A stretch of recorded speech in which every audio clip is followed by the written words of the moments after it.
بسم اللہ الرحمن الرحیم نحمدہ ونصلی علی رسولہ الکریم اما بعد۔ یہ سیرت نبوی کے اسباق میں سے 5واں سبق ہے۔ نبی کریم صلی اللہ علیہ وسلم نے مکے سے ہجرت کر کے مدینے میں حضرت ابو ایوب انصاری رضی اللہ تعالیٰ عنہ کے مکان میں قیام فرمایا، آپ کے مہمان ہو گئے اور ایک مدت تک انہی کے مکان پر مقیم رہے۔ اس وقت تک مدینے میں کوئی مسجد نہیں تھی، جس جگہ موقع ملتا نماز ادا کی جاتی تھی۔ اس کے بعد وہ جگہ خریدی گئی جس میں اونٹنی بیٹھی تھی۔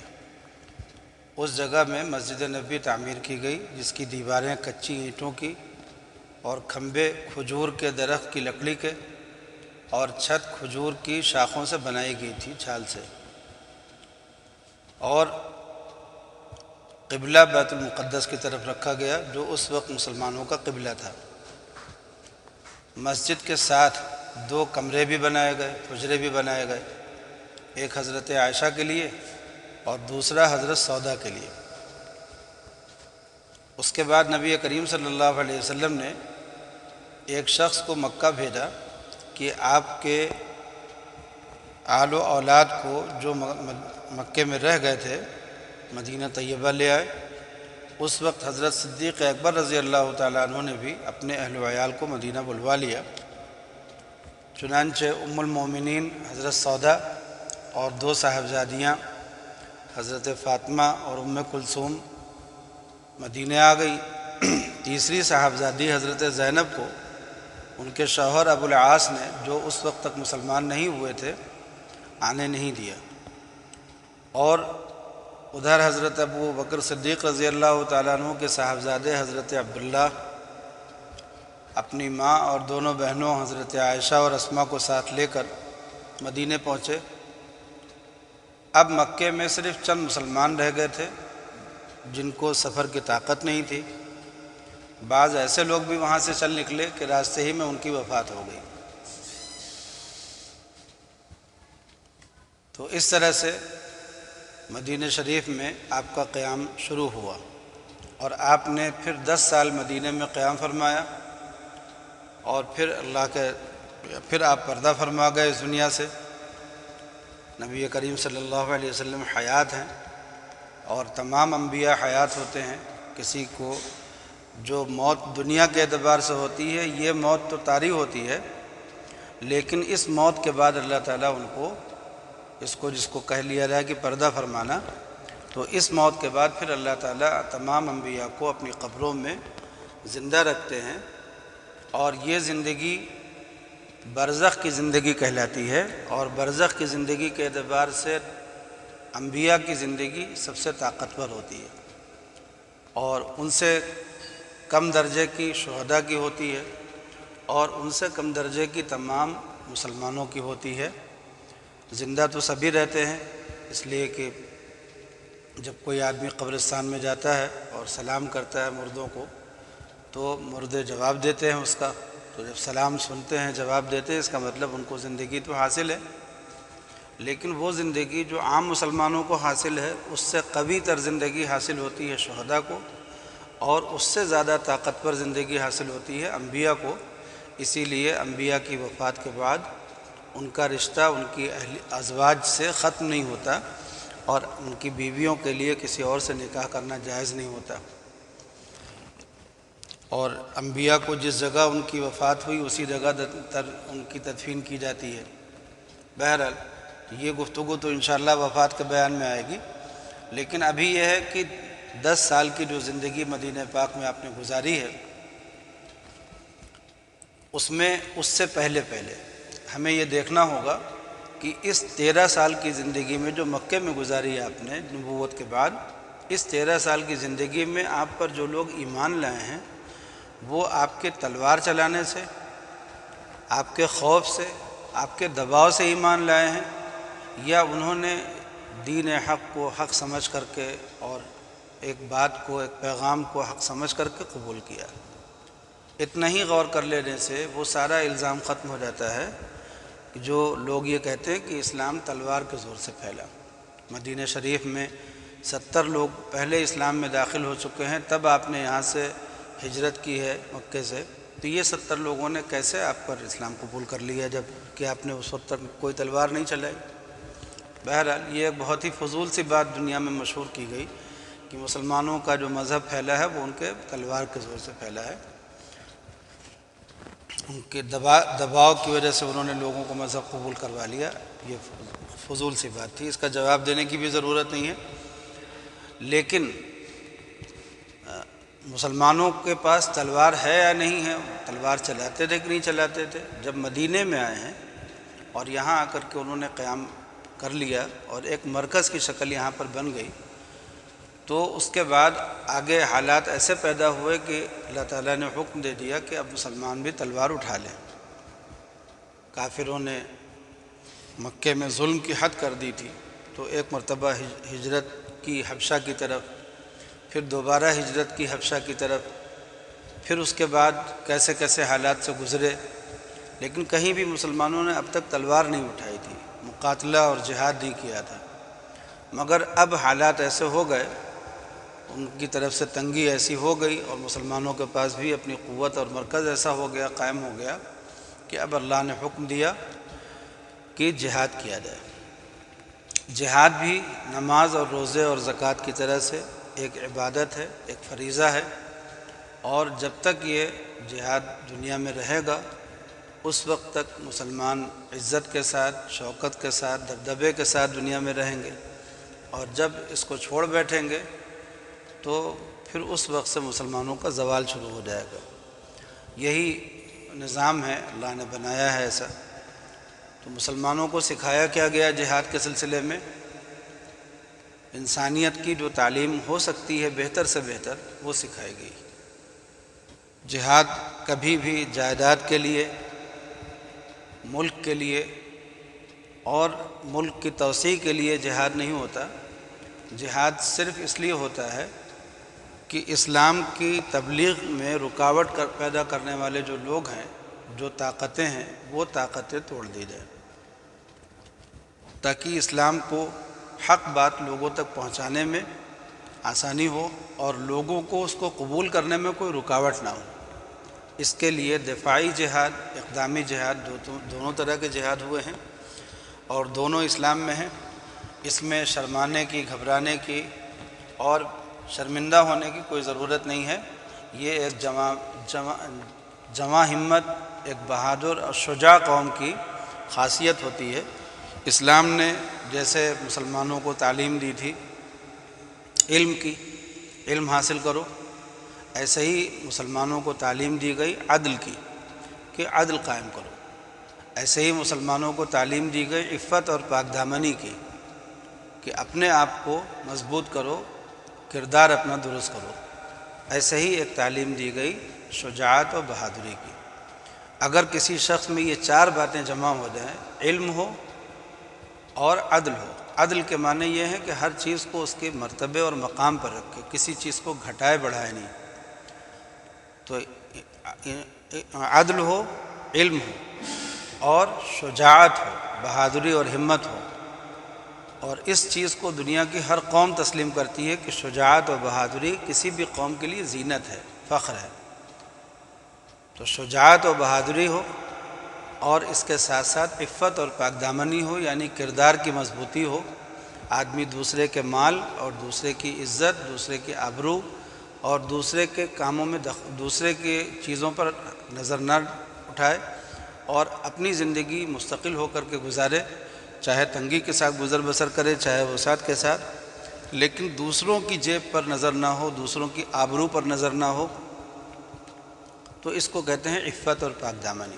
تو شجاعت ہو، ہمت ہو اور عفت اور پاک دامنی ہو، کردار کی مضبوطی ہو اور علم ہو اور عدل ہو، یہ چار صفات اس قوم کی خصوصیت ہیں، اور اگر یہ چاروں صفات مسلمانوں میں پیدا ہو جائیں گی، اکٹھا ہو جائیں، تو پھر سے وہی سارے مقامات حاصل ہو سکتے ہیں جو صحابہ کرام کو حاصل ہوئے تھے۔ ہم میں سے بہت سے لوگ جب مسلمانوں کی ہدایت اور رہنمائی کے لیے آگے بڑھتے ہیں تو کسی کا زور علم پر ہوتا ہے، بقیہ 3 چیزیں چھوٹی رہتی ہیں، کسی کا زور شجاعت اور بہادری پر ہوتا ہے تو وہ بقیہ 3 چیزیں چھوڑ دیتا ہے، کسی کا زور اخلاق اور معاشرت پر ہوتا ہے تو وہ بقیہ 3 چیزیں چھوڑ دیتا ہے۔ یہ چاروں چیزیں جمع کرنا ضروری ہے کسی بھی قوم کو دنیا کی سب سے بہترین قوم بنانے کے لیے، اور نبی کریم صلی اللہ علیہ وسلم کی تعلیمات میں یہ چاروں باتیں موجود ہیں۔ اس لیے مسلمانوں کو اپنے جہاد کے نظام میں، اپنی شجاعت و بہادری کے نظام میں کسی سے کمزور ہو کر کے دب کر کے بات کرنے کی ضرورت نہیں ہے۔ ایک جمع ہمت قوم، ایک شجاع اور بہادر قوم ہی دنیا میں لوگوں کے کام آ سکتی ہے، لوگوں کی نفع رسانی کر سکتی ہے۔ مسلمانوں نے کیا بھی ہمیشہ۔ بہرحال تو مدینہ شریف میں آپ کا قیام جب شروع ہوا تو اس وقت حالات ایسے بنے کہ جس میں نوبت آ گئی جہاد کی۔ تو جہاد آپ نے کبھی اس طرح بھی فرمایا کہ کسی صحابی کو ذمہ دار بنا کر کے آپ نے بھیج دیا کہ جاؤ تم جا کر کے اپنے لوگوں کو لے کر کے چلے جاؤ اور جہاد کراؤ، اور کبھی ایسا بھی ہوا کہ آپ خود بنفس نفیس تشریف لے گئے۔ تو جس سفر میں آپ خود تشریف لے گئے وہ سفر جہاد کا غزوہ کہلاتا ہے، جس میں کبھی جنگ کی نوبت آئی ہے کبھی نہیں آئی ہے، اور جس میں کسی صحابی کو بھیجا ہے ذمہ دار بنا کر کے، سپہ سالار بنا کر کے، تو وہ سفر سریہ کہلاتا ہے۔ تو غزوات و سرایا یہ دونوں طرح کے جہاد جو ہوئے ہیں، ہجرت کے بعد جہاد و غزوات کا سلسلہ شروع ہوا، جن میں سے بعض میں خود حضرت صلی اللہ علیہ وسلم بنفس نفیس تشریف لے گئے، اور بعض میں خاص صحابہ کی سرکردگی میں لشکر روانہ فرمائے۔ مورخین کی اصطلاح میں پہلی قسم کے جہاد کو غزوہ اور دوسری قسم کو سریہ کہتے ہیں۔ غزوات کی مجموعی تعداد یعنی جس میں خود بنفس نفیس نبی کریم صلی اللہ علیہ وسلم تشریف لے گئے 23 ہے، جن میں سے 9 میں جنگ کی نوبت آئی، باقی میں نہیں آئی۔ جیسے بدر ہے، احد ہے، حنین ہے، تو جس میں جنگ کی نوبت آئی ہے وہ 9 ہیں اور باقی میں نہیں آئی۔ اور سریے جو آپ نے بھیجے، جو دوسرے کسی صحابی کے نگرانی میں بھیجے، وہ کل 43 ہیں۔ اور یہ عجیب ہے کہ ان تمام غزوات و سرایا میں باوجود مسلمانوں کی بے سر و سامانی اور تعداد کی قلت کے ہمیشہ فتح و نصرت انہی کا حصہ ہوتا تھا۔ صرف غزوہ احد میں شروع میں فتح ہو بھی گئی، لیکن اس کے بعد مسلمانوں کو شکست ہوئی، اور وہ بھی اس لیے کہ لشکر کے ایک ٹکڑے نے حضرت صلی اللہ علیہ وسلم کے حکم کی خلاف ورزی کی تھی۔ ان تمام غزوات و سرایا کو ایک نقشے کی صورت میں خلاصے کے طور پر درج کیا جا رہا ہے، یعنی ہم آپ کو سنا رہے ہیں اس کو۔ اس میں پہلی ہجری میں حضرت صلی اللہ علیہ وسلم نے 2 سریے روانہ فرمائے، ایک سریہ حمزہ حضرت حمزہ رضی اللہ تعالیٰ عنہ کا، اور دوسرا سریہ عبیدہ۔ اور سن 2 ہجری میں 5 غزوات ہوئے، ایک غزوہ ابوا جس کو غزوہ ودان بھی کہتے ہیں، اور ایک غزوہ بواد، غزوہ بدر کبریٰ، غزوہ بنی قینقاع، غزوہ سویق، اور 3 سریے روانہ ہوئے، سریہ عبداللہ ابن جحش، سریہ عمیر، سریہ سالم۔ اس سال کے غزوات میں سب سے زیادہ اہم غزوہ بدر ہے، جو سن 2 ہجری میں پیش آیا، یعنی ہجرت کے دوسرے سال میں۔ اور تیسرے سال میں سن 3 ہجری میں 3 غزوات ہوئے، غزوہ غطفان یا غطفان دونوں لفظ ہو سکتا ہے، غزوہ احد ہے، اور غزوہ حمراء الاسد ہے۔ اور 2 سریے آپ نے روانہ کیے، ایک سریہ محمد بن مسلمہ اور ایک سریہ زید بن حارثہ۔ لیکن اس تیسری ہجری میں سن 3 ہجری میں سب سے اہم جو جنگ ہوئی ہے وہ غزوہ احد ہے، جس میں نبی کریم صلی اللہ علیہ وسلم کے دندان مبارک بھی شہید ہو گئے تھے، اور جس میں مسلمانوں کو بعد میں شکست کا سامنا کرنا پڑا، پہلے کامیابی ہو گئی پھر شکست ہوئی۔ پھر سن 4 ہجری میں 2 غزوات پیش آئے، غزوہ بنی نذیر اور غزوہ بدر صغریٰ، بنی نذیر اور غزوہ بدر صغریٰ، اور 4 سریے بھیجے گئے، سریہ ابو سلمہ، سریہ عبداللہ بن انیس، اور سریہ منذر، اور سریہ مرصد۔ تو یہ 4 سریے اور 2 غزوات ہوئے۔ یاد رہے کہ غزوہ جس میں خود نبی کریم صلی اللہ علیہ وسلم ساتھ میں تشریف لے گئے۔ 5ویں ہجری میں 4 غزوات ہوئے، جن میں حضرت رسالت پناہ بنفس نفیس شریک ہوئے، غزوہ ذات الرقاع، غزوہ دومۃ الجندل، اس کو دومۃ الجندل بھی پڑھ سکتے ہیں، اور غزوہ مریسی جس کو غزوہ بنو مستلق بھی کہا جاتا ہے، اور غزوہ خندق۔ ان میں سب سے اہم اور مشہور غزوہ خندق ہے، جس میں کفار جو ہیں وہ مدینہ کے ارد گرد چڑھائی کر کے آ گئے تھے، اور آپ نے مدینہ کی حفاظت کے لیے ارد گرد چاروں طرف خندق کھدوا دی تھی۔ اس کو غزوہ احزاب بھی کہتے ہیں۔ سن 6 ہجری میں 3 غزوات پیش آئے، غزوہ بنی لحیان، غزوہ غابہ جس کو ذی قرد بھی کہا جاتا ہے، غزوہ حدیبیہ، اور 11 سرایہ آپ نے روانہ کیا۔ ایک سریہ محمد بن مسلمہ، اور ایک سریہ زید بن حارثہ، اور ایک سریہ عبد الرحمن بن عوف، سریہ علی، سریہ زید بن حارثہ، سریہ عبداللہ بن عتیق، سریہ عبداللہ بن رواحہ، سریہ قرز بن جابر، سریہ عمرو زمری۔ اس سال کے غزوات میں واقعہ حدیبیہ سب سے اہم ہے، جس کو اللہ تعالیٰ نے فتح مبین سے تعبیر کیا، جو صلح حدیبیہ کے نام سے مشہور ہے۔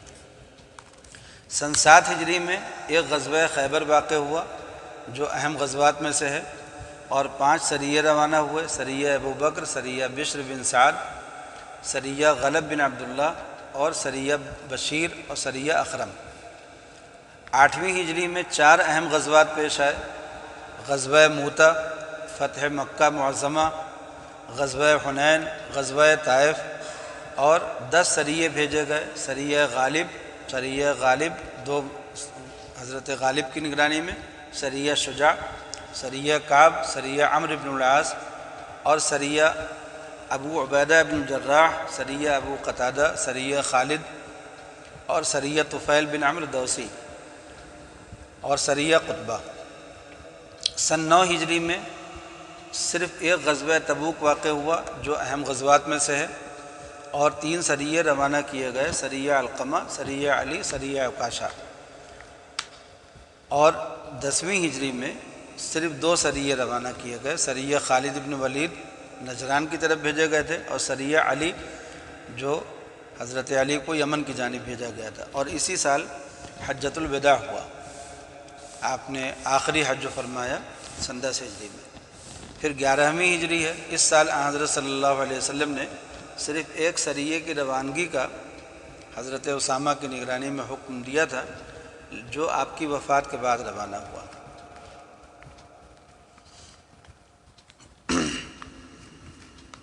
بہرحال اس طرح سے آپ کے 23 غزوات اور 43 سرایا جو 10 سال کی زندگی میں پیش آئے مدینہ منورہ میں۔ اب اس کی کچھ ضروری تفصیلات بھی ہیں کہ ہجرت سے 7 مہینے کے بعد رمضان مبارک میں نبی کریم صلی اللہ علیہ وسلم نے حضرت حمزہ کو 30 مہاجرین پر امیر بنا کر ایک سفید جھنڈا عطا فرمایا، اور قریش کے ایک قافلے کی طرف روانہ کیا۔ لیکن جب یہ حضرات دریا کے کنارے پر پہنچے اور باہم مقابلہ ہوا، تو مجدی بن عمر جہمی نے درمیان میں پڑھ کر جنگ کو روک دیا۔ پھر حضرت عبیدہ بن الحارث کو 60 آدمیوں پر امیر بنا کر شوال سن 1 ہجری میں بطن رابق کی طرف ابو سفیان کے مقابلے کے لیے روانہ فرمایا تھا۔ اسی جہاد میں سب سے پہلا تیر حضرت سعد بن ابی وقاص نے کفار پر پھینکا، اور یہ اسلام میں سب سے پہلا تیر ہے جو چلایا گیا۔ سن 2 ہجری میں قبلہ تبدیل ہوا اور غزوہ بدر ہوا۔ اس سال سے اسلام کی زندگی میں ایک عظیم الشان بدلاؤ یہ ہوا کہ مسلمانوں کا قبلہ حضرت صلی اللہ علیہ وسلم کی خواہش کے مطابق بیت المقدس کے بجائے کعبہ قرار دے دیا گیا، جو دنیا کا پہلا گھر ہے اور جسے لوگوں کو یکجہتی کے ساتھ خدا کی عبادت پر مجتمع کرنے کے لیے مرکز توجہ بنایا گیا ہے۔ اسی سال میں حضرت صلی اللہ علیہ وسلم نے 12 مہاجرین پر حضرت عبداللہ بن جحش کو امیر بنا کر ماہ رجب میں مقام نخلہ پر ایک قریشی قافلے کے لیے روانہ فرمایا۔ جس روز قافلہ سامنے آیا تو اتفاقاً ماہ رجب کی پہلی تاریخ تھی، اور رجب ان مہینوں میں سے ہے جن میں ابتدائے اسلام میں قتل و قتال حرام تھا، لیکن حضرات صحابہ اس تاریخ کو جمادی الثانیہ کی 30ویں تاریخ سمجھ رہے تھے، اس لیے مشورے کے بعد یہی طے پایا کہ مقابلہ کرنا چاہیے۔ بالآخر مقابلہ ہوا تو رئیس قافلہ مارا گیا اور 2 آدمی گرفتار ہوئے، باقی بھاگ گئے، اور مسلمانوں کو بہت سا مال غنیمت ہاتھ آیا جو امیر سریہ نے شرکائے جہاد میں تقسیم کر دیا، اور 5واں حصہ بیت المال کے لیے نکال رکھا۔ اور بعض روایات میں یہ ہے کہ کل مال غنیمت لے کر حضرت صلی اللہ علیہ وسلم کی خدمت میں حاضر ہوئے تھے، اور آپ نے فرمایا کہ میں نے تمہیں شہر حرام یعنی رجب میں مقاتلے کا حکم نہیں دیا تھا۔ بالآخر یہ مال غنیمت آپ نے غزوہ بدر سے فارغ ہونے کے بعد اس کے مال غنیمت کے ساتھ تقسیم کیا۔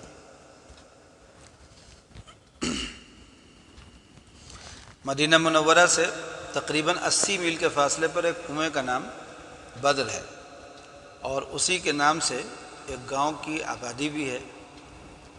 یہ عظیم الشان جہاد غزوہ بدر اسی سرزمین پر واقع ہوا ہے، جس کا واقعہ مختصر طور پر یہ ہے کہ قریش کا مایہ ناز اور ان کی تمام تر شوکت و قوت کا سبب چونکہ ملک شام کی تجارت تھی، اس لیے سیاسی اصول کے موافق ضرورت تھی کہ ان کی شوکت توڑنے کے لیے اس کا سلسلہ بند کیا جائے۔ ایک مرتبہ قریش کا ایک بہت بڑا تجارتی قافلہ ملک شام سے آ رہا تھا۔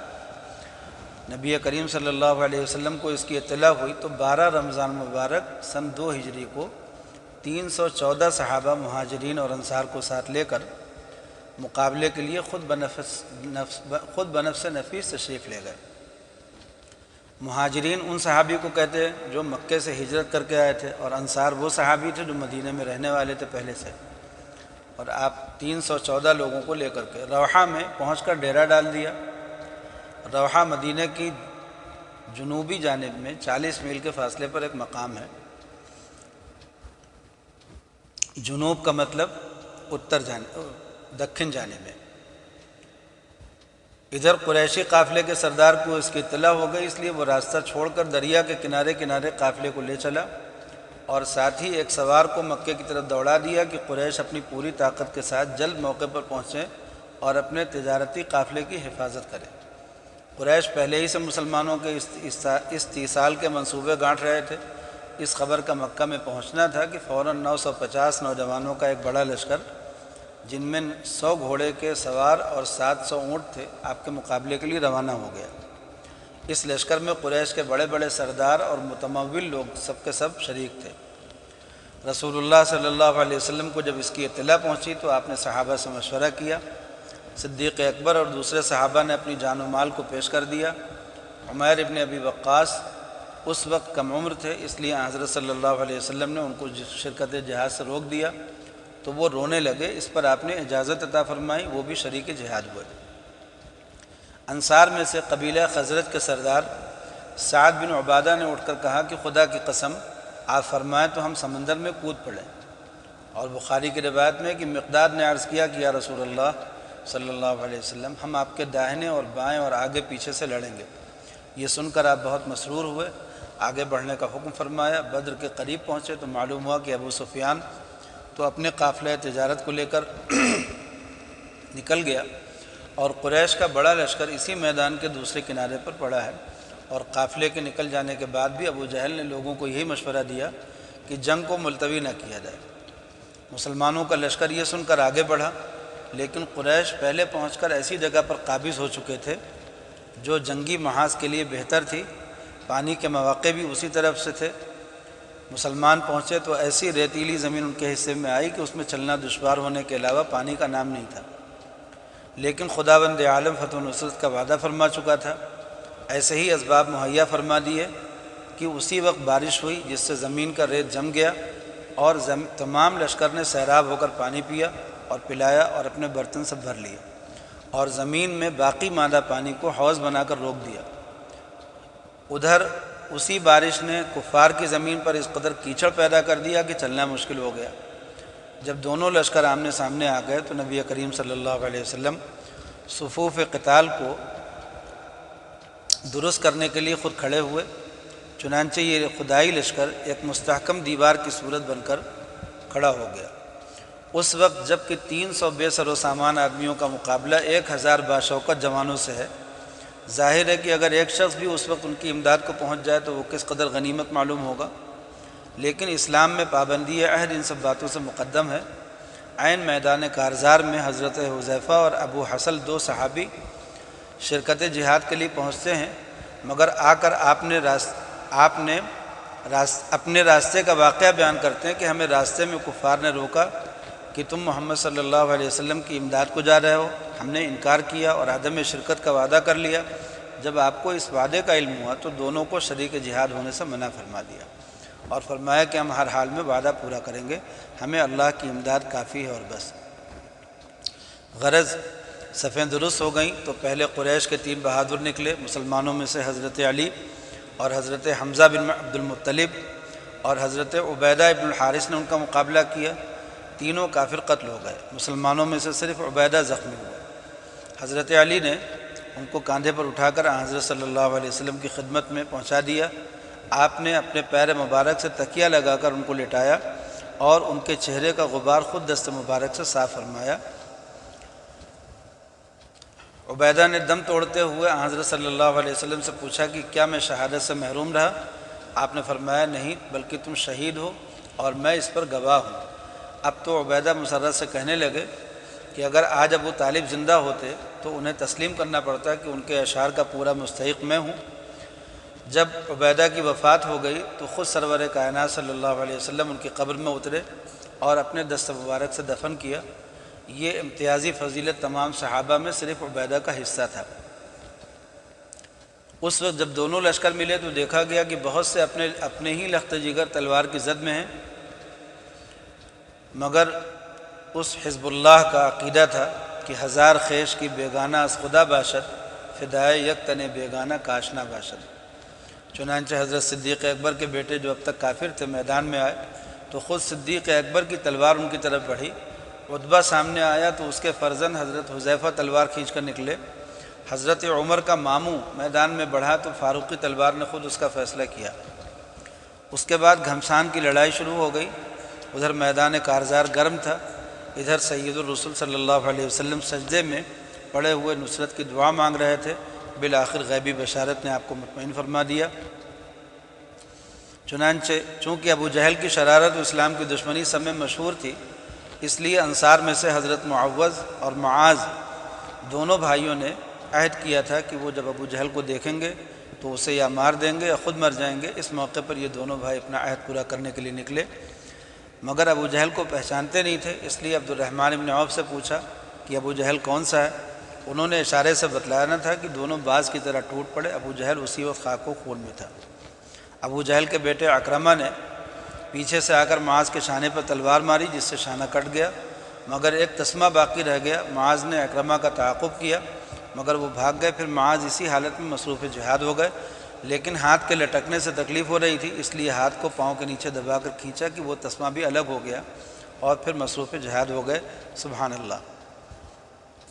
اس طرح سے یہ بدر کا واقعہ ہے، ابھی پورا نہیں ہوا، لیکن اس کو انشاءاللہ اگلی مجلس میں ہم سنائیں گے، اور ایسے ہی کچھ واقعات سنا کر کے یہ غزوات اور سرایا کا بیان پورا ہو جائے گا۔ پھر اس کے بعد آپ کی تعلیمات وغیرہ کا بیان کا سلسلہ شروع ہوگا۔ اللہ تعالی ہم سب لوگوں کو نبی کریم صلی اللہ علیہ وسلم کے ان حالات سے سبق لینے کی توفیق عطا فرمائے۔ وآخر دعوانا ان الحمد للہ رب العالمین۔